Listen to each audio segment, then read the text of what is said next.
বিশিষ্ট অধ্যাপক, ঢাকা বিশ্ববিদ্যালয়ের আইন বিভাগের অধ্যাপক সহ আরো অন্যান্য সম্মানিত ব্যক্তিবর্গ, তাদের সাথে ওপেনে মব করা হলো এবং তাদেরকে লাঞ্ছিত করা হলো, তাদেরকে আঘাত করা হলো। যেখানে এই যে আঘাত করা হয়েছে তাদের সাথে, সেখানে মূলত ক্রিমিনাল অফেন্স হয়েছে তাদের সাথে 325, 323 এগুলো হয়েছে তাদের সাথে, তাদের মানহানি হয়েছে। এবং যেখানে তারা ভিকটিম হয়েছে, অথচ তাদেরকেই আবার কোর্টে এনে গ্রেপ্তার দেখানো হচ্ছে, তাও আবার সন্ত্রাস বিরোধী আইনে। তারা কোনো ধরনের সন্ত্রাসমূলক কোনো কার্যক্রম করে নাই। বর্তমান বাংলাদেশের পরিস্থিতি এমন যে কেউ যদি মুক্তিযুদ্ধ নিয়ে কথা বলে তাহলে তারা ফ্যাসিস্টের দোষর হয়ে যায়, তারা ফ্যাসিস্ট হয়ে যায়। কারোর কোনো এখন বাক স্বাধীনতা নেই। বাংলাদেশের যে কনস্টিটিউশন, সেই কনস্টিটিউশনের 39 ধারা অনুযায়ী এই বাংলাদেশে এখন স্বাধীনভাবে মত প্রকাশের কোনো সুযোগ নেই।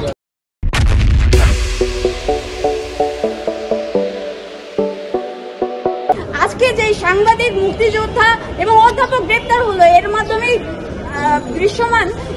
দৃশ্যমান যে এই দেশে এখন সাকসেসফুলি মব ভায়োলেন্স চলছে এবং সেটা রাষ্ট্রীয় দায়ভার এর জন্য নিতে হবে। কারণ এটা তাদেরকে যেহেতু গ্রেপ্তার করে রাষ্ট্রীয় আইনের সদর্পণ করা হয়েছে, এ থেকে প্রতিমান হয় যে এর সাথে বর্তমান সরকারের এই দায়ভারটা নেওয়া লাগবে।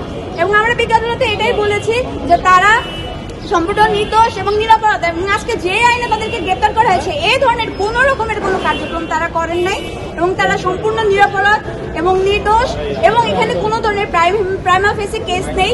আজকে এই 16 জনের পরিবার তারা দুঃখ ভারে তাদের এই যে যাদেরকে গ্রেপ্তার করা হয়েছে তাদের জন্য পথ চেয়ে আছে। তাদের কি অপরাধ তারা জানে না। তারা তাদের যে মতামত একটি স্বাধীন রাষ্ট্রে সেটাই পেশ করেছে, অথচ তাদের কাছে গ্রেপ্তার করা হলো এবং ন্যায় বিচার ছাড়াই তাদেরকে আবার জেল হাজতেও প্রেরণ করা হলো। আমরা আশা করেছিলাম আমরা বিজ্ঞ আদালত থেকে ন্যায় বিচার পাবো, তাদেরকে জামিন প্রদান করা হবে, কিন্তু এ ধরনের কোনো কিছুই করা হলো না এবং তাদেরকে গ্রেপ্তার করা হলো কোনো ধরনের ডকুমেন্টস ছাড়া। এখানে আমরা যা দেখেছি সেটা পুরোপুরি আইনের শাসন এখানে ব্যাহত হয়েছে। এভাবে মিথ্যাভাবে অভিযুক্তদেরকে যেভাবে ক্ষতিগ্রস্ত করা হচ্ছে, এটা আসলে আমাদের রাষ্ট্রের জন্য মানহানিকর।